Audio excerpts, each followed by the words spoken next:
12వ PRC అతి త్వరలో code ముగియగానే చర్యలు, ఉద్యోగులకు ఊరటనిచ్చేలా ప్రణాళిక, కమిషన్ ఏర్పాటు దిశగా సర్కార్ కార్యాచరణ, జాప్యం లేని రీతిలో కసరత్తు. వేతన సవరణ ఉత్కంఠ ఎమ్మెల్సీ ఎన్నికల నేపథ్యంలో ఊపందుకుంది. మొదటి వేతన సవరణ సంఘం గడువు ముగియడంతో కొత్త పీఆర్సీ ఏర్పాటుపై చర్చ జరుగుతుంది. ప్రభుత్వం కూడా ఈ దిశగా ఇప్పటికే సంకేతాలిచ్చింది. ఏప్రిల్లో పీఆర్సీ అమలు కట్టుబడి ఉన్నట్లు అధికారికంగా ప్రకటించింది. ఎన్నికల ఏడాది ఉద్యోగులకు మరో గుడ్ న్యూస్ దిశగా ప్రభుత్వం కసరత్తు చేస్తుంది. శాసనసభ బడ్జెట్ సమావేశాల్లో అధికారికంగా పీఆర్సీ ప్రకటనపై కొంత స్పష్టతనిచ్చిన ప్రభుత్వం ఆ ప్రకటనను వాస్తవంలోకి తెచ్చేలా కార్యాచరణ ముమ్మరం చేయనుంది. ఉద్యోగులు, ఉపాధ్యాయులు ఎదురుచూస్తున్నట్లుగానే ఎన్నికల్లోపు కొత్త వేతనాల అమలుకు ప్రభుత్వం ప్రాధాన్యతతో ప్రయత్నాలు చేస్తుంది.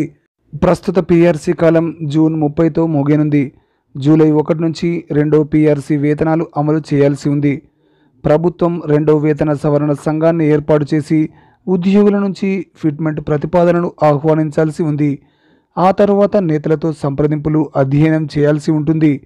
మార్కెట్లో నిత్యావసరాలు, కేంద్ర రాష్ట్రాల పీఆర్సీలను అధ్యయనం చేయాల్సిన అవసరం ఉంది.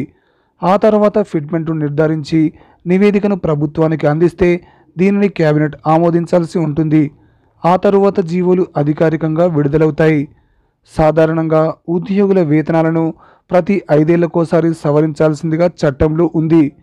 ఇందుకోసం ప్రత్యేకంగా పీఆర్సీని ఏర్పాటు చేసి సిఫార్సులకు ప్రభుత్వం కోరాలి. ఆ తర్వాతే కసరత్తు మొదలుపెట్టాలి. రాష్ట్ర ఏర్పాటు తరువాత తొలి పీఆర్సీని 2018 మే 18న ఏర్పాటు చేశారు. ఈ సంఘం 2018 జూలై 1 నుంచి కొత్త వేతనాలను అమలు చేయాల్సి ఉంది. రిటైర్డ్ ఐఏఎస్లతో త్వరలో 12వ పీఆర్సీ కమిషన్ ఏర్పాటు చేయనుందని తెలుస్తుంది. దీంతో రాష్ట్రంలో ఉన్న కాంట్రాక్ట్ అవుట్సోర్సింగ్ పెన్షనర్లు దాదాపుగా 10 లక్షలకు పైగా భారీ ప్రయోజనం పొందనున్నారు. గత పీఆర్సీ 7.5% ఫిట్మెంట్ రికమెండ్ చేసిన సీఎం కేసీఆర్ మాత్రం 2021 మార్చి 22న 30% ఫిట్మెంట్ ప్రకటించారు. ఇక 80,000 పైచిలుకు నోటిఫికేషన్లతో ఉద్యోగాల భర్తీకి ప్రభుత్వం బడ్జెట్లో 1000 కోట్లు అదనంగా కేటాయించగా పీఆర్సీకి సానుకూలంగా ఉన్నామని సర్కారు ప్రకటించిన సంగతి తెలిసిందే. ఈ నేపథ్యంలో కమిషన్ ప్రకటనపై సర్వత్రా ఉత్కంఠ నెలకొంది.